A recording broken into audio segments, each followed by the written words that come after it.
this event. Palakpakan po natin sila. Mahalaga po itong pagbabalik alaala ng legasiya ng Pangulong Duterte. Pero we do not want this to, I don't want this to look like na sinasampal natin ang administrasyon ngayon. Dahil ba ito ginawa namin, ito ginawa niyo. Pero kailangan nilang malaman at kailangan malaman ng taong bayan para magkaroon ng standard.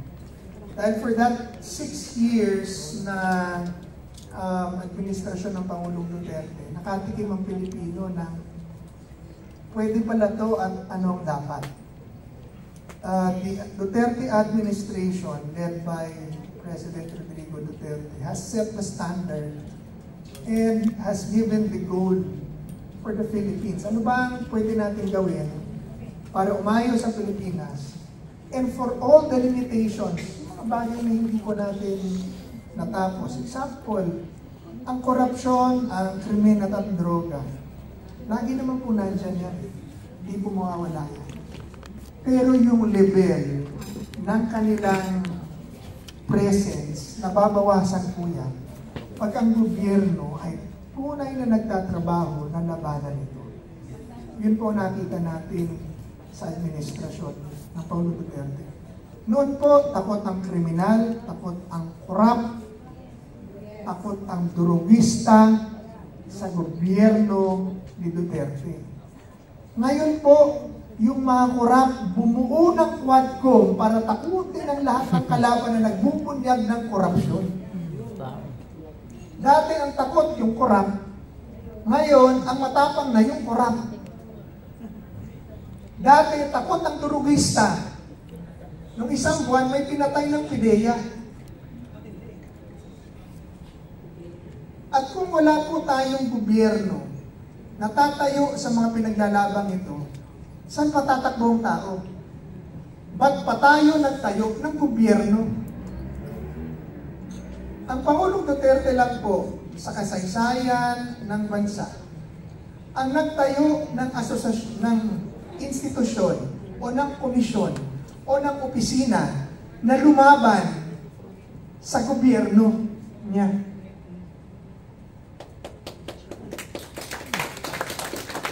Pag nagtayo po kayo ng anti-corruption, anti-red tape office, ang hinahabol po niyan ay yung gobyerno mismo. Ngayon, yung gobyerno nangahabol sa tao. Kung totoo po, ay ipaki-flash ang Duterte Legacy, ipakita natin kung ginawa ng PECC. Pag binilang 13,000 cases po ang inaksyonan namin, 6 years. Mahigit. 272, ito. 272 counts of malversation against them. Hindi ko makita dito, pero 200 mahigit, 250, almost 250 high-ranking government officials, secretary level, undersecretaries, generals, ang amin pong kinasuhan sa ombudsman. 24 ang amin pong pinakulong. Pinatanggal namin 700 through the President.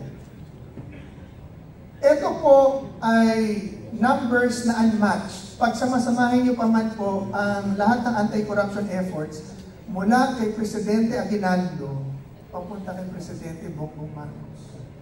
Hindi ho nila ito natatapatan pa hanggang ngayon.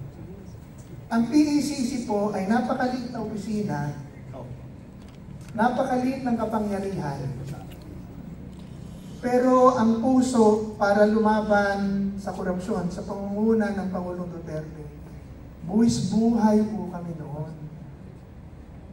Kaya ang lahat po ng government official noon, talagang takot mahuli sa korupsyon. Ngayon, tinanggal po nila yan at ang una pong ginawa ng Pangulong Marcos, EO1, Executive Order No. 1, alisin ang PACC. Ang tanging opisina na nilikha para labanan ang korupsyon sa gobyerno.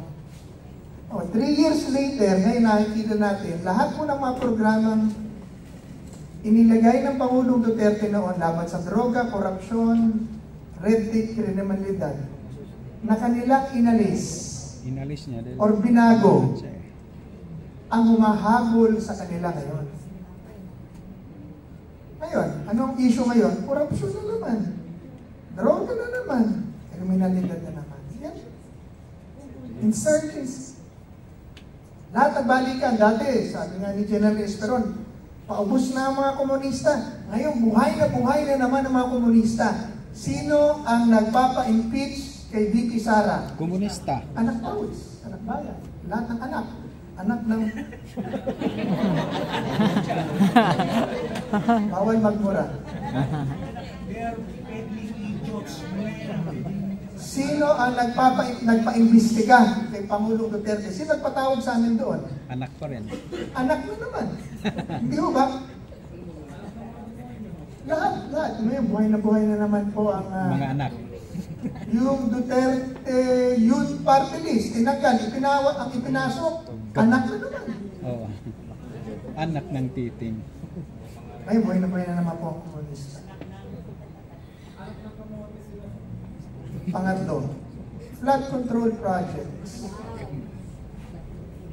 Una, wala po sa atin yan ng unang yan. Walang ganyan kalaking.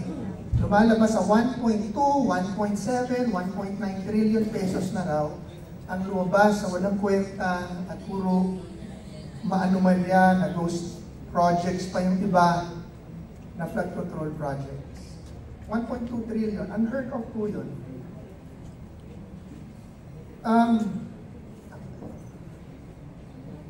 Bakit hindi mo alam mo, pag sinabi mo kasi flood control, alam na ho ng lahat ng congressman yan. Pera-pera lang po lahat yan.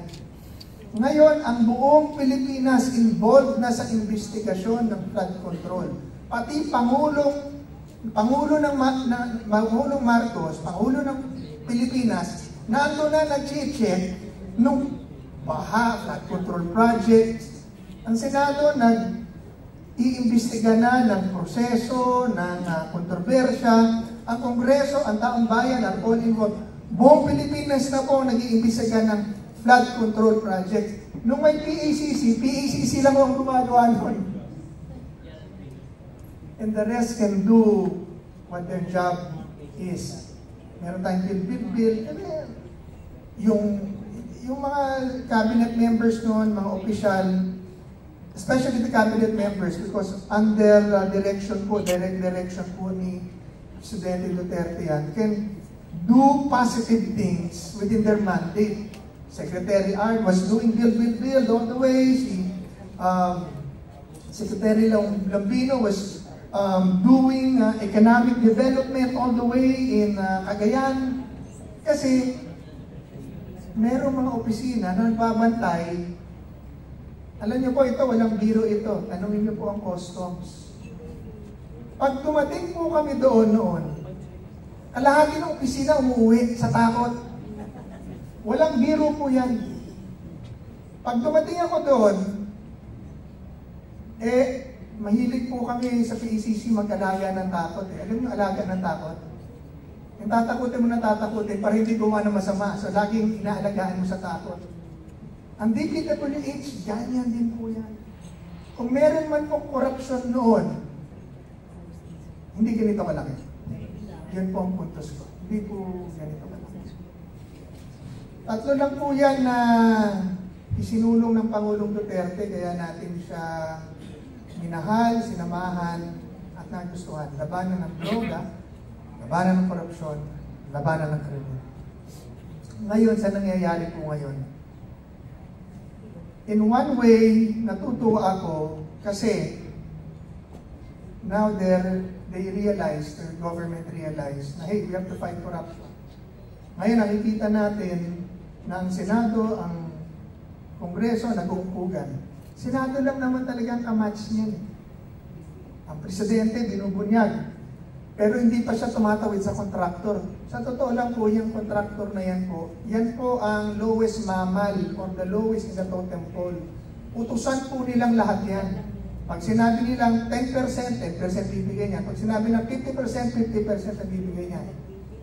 So hindi ho yan ang mastermind. Ang mastermind dyan, kung sino may hawak ng pondo at may control dun sa district engineer. Sino ba yon? Sino? Buwaya.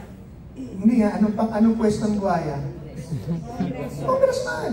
Buhaya sa lupa. Congressman naman ang nasusunod eh. Buhaya sa lupa. Nag-aayon ng DE, district engineer. Ito po ang nagpapabid. Sila nagpapabid. Ito ang nagde-design, ito ang nagpapabid. Sila nag-check, supervise. Pero pag hindi sumusunod, yung district engineer, doon sa congressman, papalitan yan. Sino naglalabas ng pondo? Sino nagdadala ng pondo? Congressman din. So sino ang powerful? Yung contractor, yung congressman, o yung DE? Yung congressman. Pero huwag ka magsasalita masama sa congressman, tatawagin ka sa Quadcom. Dito, tatawagin mo ako sa Quadcom. Pagtatanggol nyo kami. May eroplano na si Congressman. 12 years na kulong eh. Sarap ng kulungan nila rin, naka-aircon ka pa. At pag kinulong po nila ako for doing what is right, I will consider that as a chip on my shoulder because totoo ang ginawa ko. Tama. Ngayon, ito po ang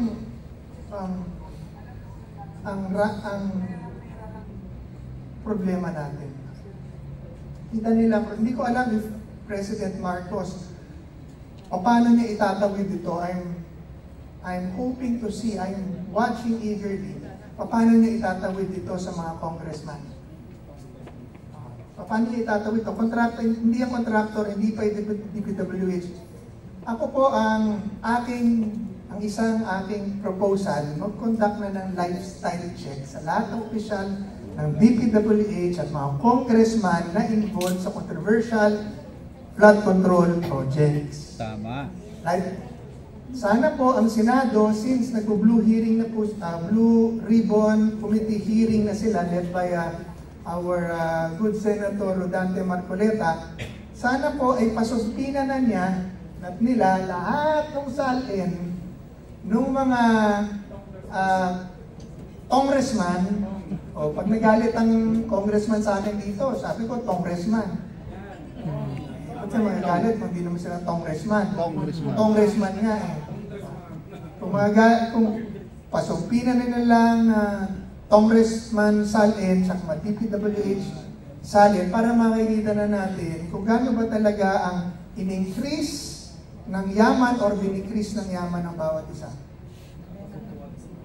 Nasa proseso po lahat. Para malaman muna natin.